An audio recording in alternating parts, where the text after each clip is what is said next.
किसी बुरे मुश्किल वक्त में किसी को नहीं छोड़ा, हुकूमत में छोड़ा, वजीर आजम के तौर पर उनको छोड़ा, ठीक है। लेकिन जो उन्होंने हमारे साथ किया अपने अच्छे दौर में वो भी सबने देखा। लेकिन कोई बात नहीं, टाइम गुजर गया, ठीक है। हमने तो आज देखे, साफ बात है। मैं आज भी समझता हूं कि शायद उस दिन अगर इमरान खान साहब ने, उस वक्त के वजीर आजम साहब ने हमारे साथ वो सब कुछ ना किया होता तो आज मैं और मेरे बहुत सारे साथी और जहांगीर खान करीम और बहुत सारे साथी आज उन्हीं के साथ उसी साथ वाली बैरिक्स में होते। तो जो उन्होंने किया भाई, वो शायद अल्लाह ने हमें बचाना था, ठीक है। तो जो उनके जरिए हमारे साथ रहते, वरना हम उनको ना छोड़ते। अगर वो हमें ना छोड़ते, हमें तो उन्होंने छोड़ा नहीं भाई, हमें तो उन्हें पकड़ के अंदर दे दिया, ठीक है। हमारे बच्चों पे, मेरी बेटी पे पर्चे कराए, जहांगीर खान करीम की बेटी पे पर्चे कराए, ठीक है। तो वफा तो बंदे के अंदर होती है, ठीक है। उसको किसी को समझाया नहीं जा सकता, ना किसी को बताया जा सकता।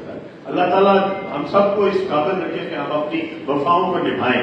जनाब अली खान साहब, दूसरी बात आपने की थी, इसके लिए भी कह रहा हूं कि देखिए, जो मैंने अपनी स्पीच की उसमें भी बताया कि ये जो हमारी महरूमियां हैं, इसको हमें दूर करना और हमें महरूमियों के लिए अपने दोस्तों को मनाना पड़ेगा, उनके साथ बातचीत करनी पड़ेगी। जो भी बात होगी वो हमारी इंशाअल्लाह ताला उनके साथ मिलके होगी और इंशाअल्लाह ताला हम सब मिलके कश्मीर के मसाइल को हल करेंगे। वहां की महरूमियां वो जनाब सरदार साहब, मेरा ताल्लुक जो है वो पूंछ आजाद कश्मीर से है, लेकिन मैं 24 ईयर लाहौर में रही हूँ। मैं आपकी आई विटनेस टू 117 NA और PP 149 में हमने आपके कैंपेन में आपका साथ भी दिया और काम भी किया। आपने जो एजुकेशन के लिए काम किया, मैं आई विटनेस हूँ। शोएब सदीकी साहब और डॉक्टर तैयब साहब के साथ भी हम उनका वुमेन विंग का पार्ट रहे हैं। यहाँ क्वेश्चन थोड़े से मुख्तलिफ हैं, मुझे आप प्लीज काटिएगा नहीं, इजाजत दीजिएगा। मैं 2 क्वेश्चन करूंगी, एक आपसे और एक जनाब तनवीर इलियास साहब से, क्योंकि मैं इनके हल्के से भी बिलोंग करती हूँ, इनकी बहन बेटी भी हूँ। मोहतरम तनवीर इलियास साहब, इस्तेकाम पाकिस्तान पार्टी खुद को कश्मीर की तीसरी बड़ी पार्टी कंसिडर करने जा रही है और ये वहाँ के लोगों के लिए नहीं बल्कि आजाद कश्मीर के लिए कोई अच्छा काम करने के भी शायद वो कर सके। मौजूदा तनाव में क्या आप समझते हैं कि अवामी तहरीक वहाँ जहाँ चल रही है तो क्या ये काम कर सकेंगे अभी जो इलेक्शन मुहिम चल रही है इसमें? दूसरा सवाल मेरा जो है अलीम खान साहब आपसे है, अगर ये मौक़िफ़ तस्लीम कर लिया जाए कि सिर्फ 5 से ज्यादा या लीस्ट 10% लोग इस वक्त बाहर निकले हुए हैं, तो जो वहाँ पे बाकी अवाम बैठी हुई है उनके लिए तरसील खुराक और उनके लिए जो अद्वियात हैं और बाकी चीजों की रुकावट में कौन रिस्पॉन्सिबल है? क्या सारा कश्मीर इस चीज का सारा हकदार है कि उनको बंद किया जाए? बंद मतलब बंद 2 टोले के या 2 लोगों ने कहा है तो पूरा कश्मीर क्यों उसको सर्व करा? मुश्तरका क्वेश्चन है एक जनाब, क़यादत से मेरा ये सवाल आखिरी है कि क्या अगर पाकिस्तान और कश्मीर लाजिम और मलजूम है तो इस वक्त अगर शदीद माशी बुरान और तमाम तर परेशानी है तो हम सब खुद को कहाँ देखते हैं और आने वाले टाइम में क्या हम उन लोगों के साथ बैठेंगे या हम यहीं बैठ के कोई अपनी कॉन्फ्रेंस करेंगे और अपने अपने रास्ते देखेंगे? Please honoured.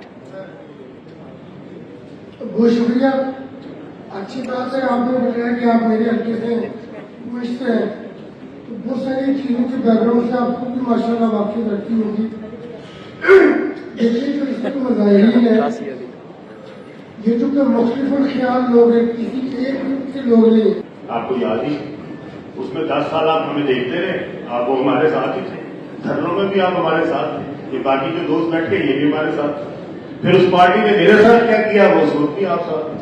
तो किससे गिला करेंगे? कौन हमें बताएगा कि वफा क्या होती है? तो हम तो किसी आपने एनएचए की भी बात की, एनएचए के विद्यार्थियों में इजाफा हुआ है, लेकिन ये भी है कि एनएचए उनका भी 100% से ज्यादा उसमें भी इजाफा हुआ है। जीटी रोड के जितने भी मुस्तादे हैं वो सब एनएचए के साथ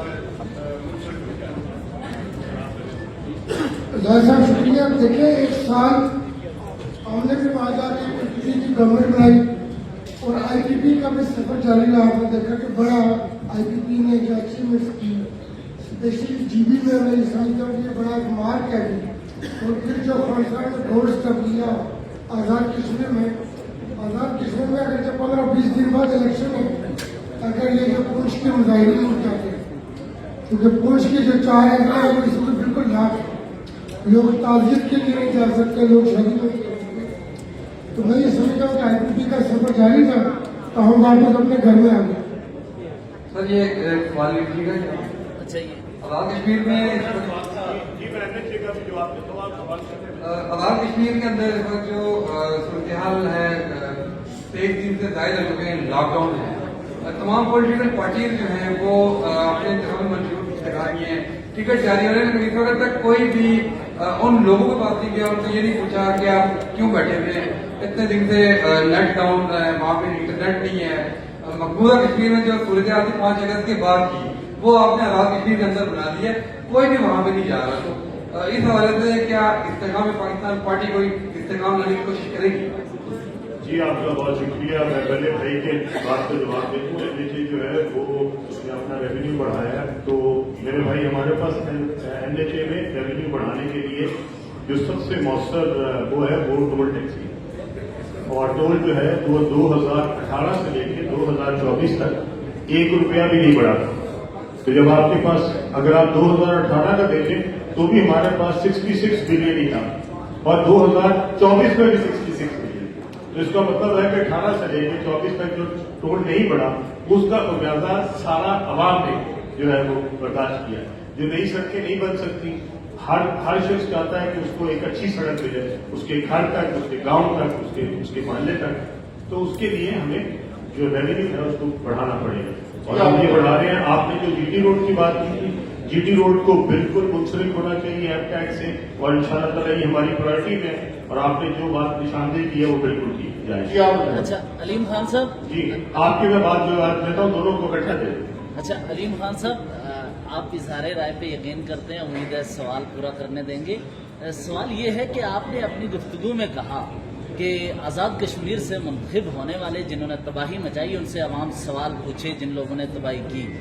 پہلی بات یہ کہ آپ کے ارد گرد یہ تقدس گیلانی، ساتھ یہ انصر عبدالی، تنویر الیاس، اور ساتھ یہ علی شان سونی، یہ ساری حکومتوں کا حصہ رہے ہیں۔ کیا آپ نے ان سے پوچھا ہے کہ آپ نے کیوں خرابی پیدا کی؟ اگر نئی قیادت کے ساتھ آپ آتے تو آپ یہ دعویٰ کر سکتے تھے۔